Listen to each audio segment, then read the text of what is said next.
નમસ્કાર મિત્રો, સ્વાગત તમારું મારી યુટ્યુબ ચેનલ ગુજરાત જોબ ગાઈડમાં। તો આજે આપણે વાત કરવાના છીએ ગુજરાતના એક બહુ જ ગરમાગરમ મુદ્દા વિશે। ગુજરાતમાં છે ને આંગણવાડી કાર્યકરો અને સરકાર જાણે આમને સામને આવી ગયા છે। પણ કેમ? શું થયું છે? ચાલો આખા મામલાને જરા ઊંડાણથી સમજીએ અને જોઈએ કે આ લડાઈ પાછળનું અસલી કારણ છે શું। જુઓ, ગુજરાત આંગણવાડી કર્મચારી મંડળનું આ એક જ વાક્ય, પગાર વધારાના બદલે કામનું ભારણ વધાર્યું, બસ આટલામાં જ આખી વાત આવી જાય છે। આ કોઈ નવી ફરિયાદ નથી હો, આ તો વર્ષોથી જે ગુસ્સો દબાયેલો હતો ને, બસ એનો જ પડઘો છે। તો ચાલો જોઈએ કે અત્યારે ફિલ્ડ પર એટલે કે ગ્રાઉન્ડ પર શું ચાલી રહ્યું છે। છેલ્લા 3 દિવસથી છે ને આખા રાજ્યની હજારો આંગણવાડી બહેનો હડતાલ પર છે અને એમનો જે રોષ છે ને એ એકદમ સ્પષ્ટપણે દેખાઈ રહ્યો છે। એમણે પોતાના બધા કામકાજ બંધ કરી દીધા છે અને અલગ અલગ જિલ્લા મથકો પર ભેગા થઈને વિરોધ પ્રદર્શનો કરી રહ્યા છે। એટલે કે આ બતાવે છે કે આ કોઈ નાની સૂની વાત નથી, આ એમના હક માટેની એક મોટી લડાઈ બની ગઈ છે। પણ સવાલ એ છે કે અચાનક આવું શું થયું કે આટલો મોટો વિરોધ ફાટી નીકળ્યો?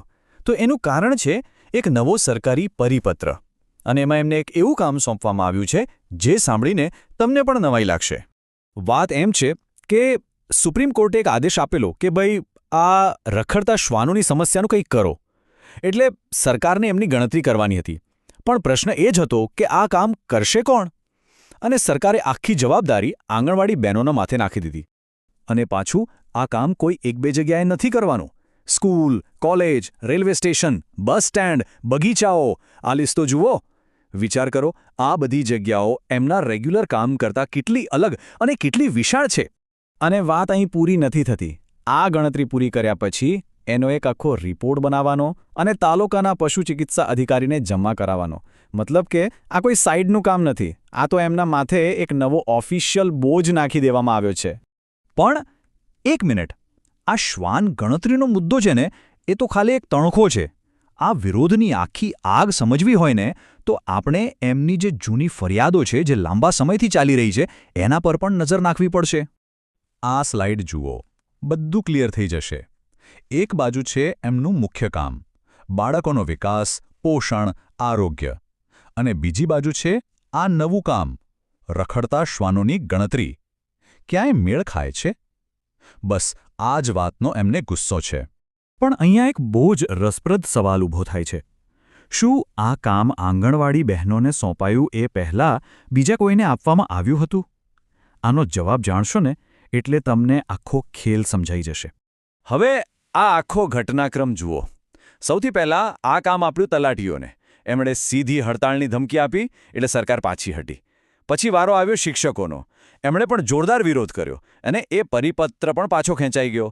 અને હવે એ જ કામ આંગણવાડી બહેનોને સોંપાયું, એટલે જ એમને એવું લાગી રહ્યું છે કે જે બોજ બીજા કોઈએ લેવાની ના પાડી દીધી એ સીધો અમારા પર નાખી દેવામાં આવ્યો।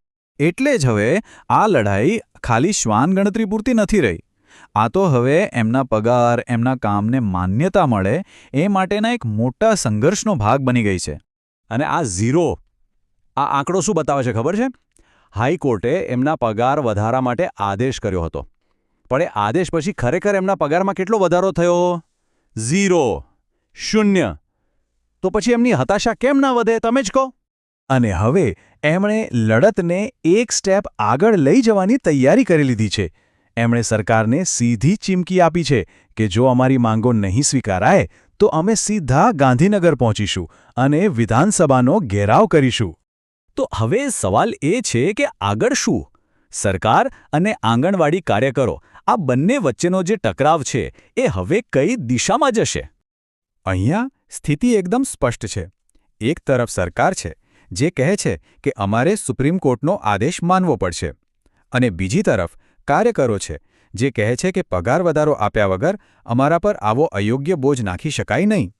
આ એકદમ ક્લાસિક કેસ છે જ્યાં સરકારી નીતિ અને ગ્રાઉન્ડ પર કામ કરતા લોકોની વાસ્તવિકતા વચ્ચે ટક્કર થઈ રહી છે। અને છેલ્લે આ આખો મુદ્દો આપણને એક મોટા સવાલ પર લાવીને ઊભો રાખે છે કે સરકારી નીતિઓ લાગુ કરવી અને જે કર્મચારીઓ એને લાગુ કરે છે એમના અધિકારો, આ બંને વચ્ચે બેલેન્સ કેવી રીતે બનાવી શકાય? આ વિરોધનું પરિણામ જે પણ આવે એ આવનારા સમય માટે એક મોટો દાખલો જરૂર બેસાડશે। મિત્રો, દરરોજની સરકારી અપડેટ સૌથી પહેલાં મેળવવા અમારું ટેલિગ્રામ ગ્રુપ જોઈન કરો. લિંક ડિસ્ક્રિપ્શનમાં છે, હમણાં જ જોઈન કરી લો. ચાલો તો મિત્રો, આ હતી સંપૂર્ણ માહિતી. જો તમને આ માહિતી ઉપયોગી લાગી હોય તો થમ્સઅપ વિડીયો લાઇક કરો, મિત્રો સાથે શેર કરો, બેલ આઇકન પ્રેસ કરી ચેનલને સબસ્ક્રાઇબ કરવાનું ભૂલશો નહીં. મળીએ ફરી એક નવી સરકારી ભરતી સાથે. જય હિન્દ, જય ગુજરાત.